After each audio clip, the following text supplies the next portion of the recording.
Why does the brain consume so much of our body's energy? And how much does it consume? Basically, at rest, the body uses about 70 watts of energy, about the same as a fairly old style incandescent light bulb. And of that, the brain, like we are now, the brain occupies about 20% of that energy. And we can measure that by the consumption of both oxygen and glucose. And so we can measure the body's consumption. So it's 20% of the body's now, energy. The body's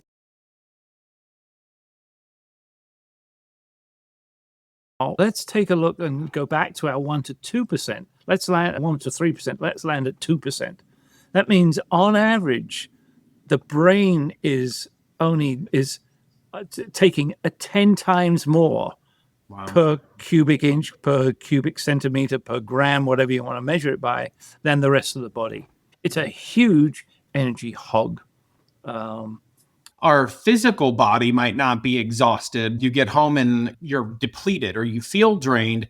It's probably just related to what we just described, which is your brain has been using so much energy throughout the course of the day that you may not physically, like your muscles and all of that probably are not physically exhausted, but you're mentally exhausted because you've used up all of your energy just to go about your day and make decisions. Yeah, that's absolutely true. And the decision making is very depleting for the prefrontal cortex, particularly. So there was a wonderful piece of work done, and I don't think we've covered this before, where they had two groups, and the groups were separated, and so they had chocolate in front of them. So this is where the two groups had chocolate, and one was said, "Eat as much chocolate as you want," and the other group was told, "No, you can't eat chocolate," and they had to go through a long meeting.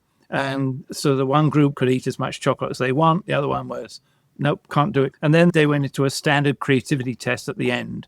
And the groups that was allowed to have chocolate found themselves way more creative than those that had to prevent themselves. Now they controlled for the impact of chocolate itself. But they basically found, and the theory is, those people who were prevented from eating chocolate had so many decisions to make that the prefrontal cortex was actually depleted as a result of their tamping themselves down. I was hoping you were going to give us an excuse to eat more chocolate, but it doesn't sound like that's the case. One of these days, I will find a reason for you to eat chocolate and ice cream together. Perfect. I was on the tip of my toes thinking, okay, this is going to be my moment. I can now eat as much chocolate as I want to. But unfortunately for our BrainWise friends, it's not the moral of the story. The story is around decisions.